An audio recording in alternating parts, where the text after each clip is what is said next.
Assalamualaikum warahmatullahi wabarakatuh. Halo teman-teman semuanya. Kami dari kelompok 9 kelas 11 MIPA 6 di video kali ini akan membuat praktikum kimia koloid. Apa sih koloid itu? Koloid merupakan jenis campuran heterogen yang terbentuk karena adanya dispersi suatu zat ke dalam zat lain yang dicampurkan. Jenis-jenis koloid ada sol padat, sol, aresol padat, aresol cair, emulsi padat, emulsi, buih padat, dan buih. Sifat-sifat koloid ada efek Tyndall, kerak Brown, absorpsi, muatan koloid, koagulasi koloid, koloid pelindung, dialisis, elektroforesis, koloid ilofil, dan koloid ilofob. Cara pembuatan koloid ada dua macam. Yang pertama cara kondensasi, dan yang kedua cara dispersi. Untuk menu kali ini kita akan membuat es campur dan mucoksu. Yang pertama adalah mutiara. Bahan makanan sagu mutiara ketika diolah akan membentuk sistem koloid dari fase terdispersi berupa cairan ke fase pendispersinya berupa padatan. Oleh sebab itu, bahan makanan sagu mutiara termasuk dalam emulsi padat.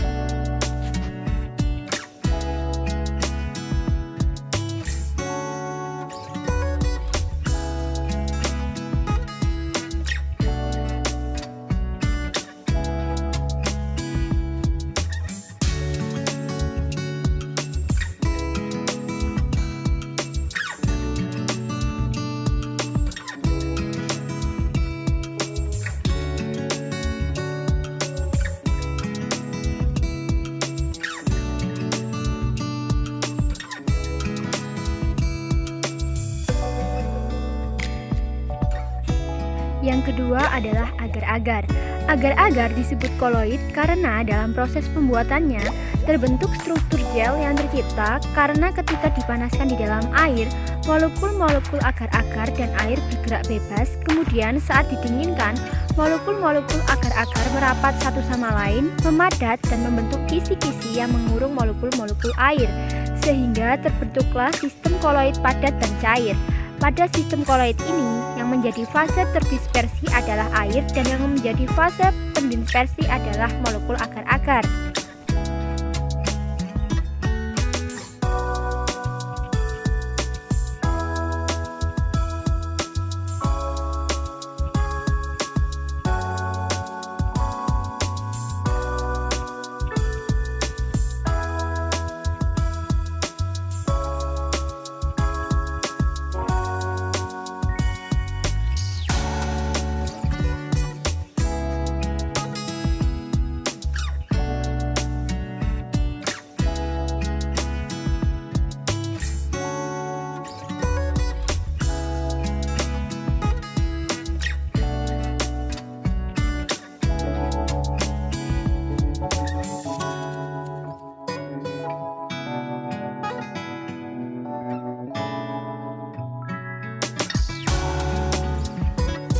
Yang ketiga adalah nata de coco.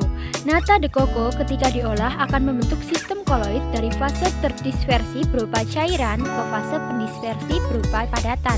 Oleh karena itu, nata de coco termasuk dalam emulsi padat.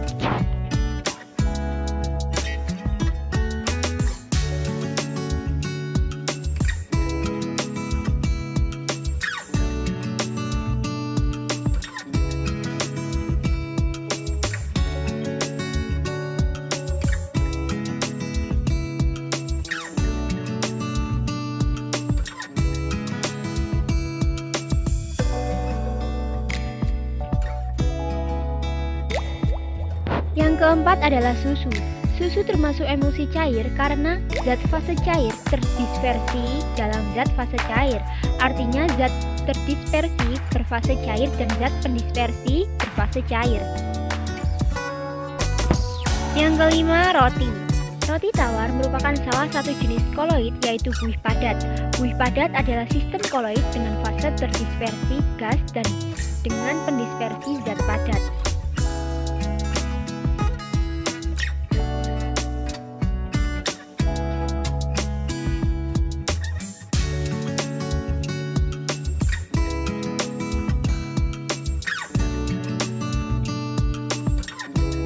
Yang keenam, krim kocok. Krim kocok merupakan salah satu contoh koloid dan termasuk dalam jenis buih padat, karena krim kocok memiliki fase terdispersi berupa zat gas dan medium pendispersinya adalah zat padat.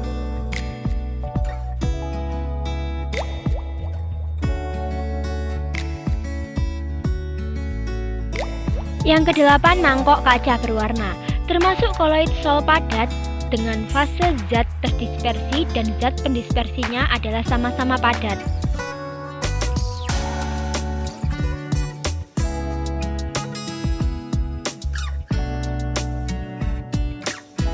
Yang ketujuh, coklat. Coklat batangan berbentuk padat. Bentuk awal sebelum diolah adalah berupa cairan. Fase terdispersi diubah ke fase pendispersinya berupa padatan.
Sekian video praktikum kimia koloid dari kelompok 9. Terima kasih telah menonton. Wassalamualaikum warahmatullahi wabarakatuh.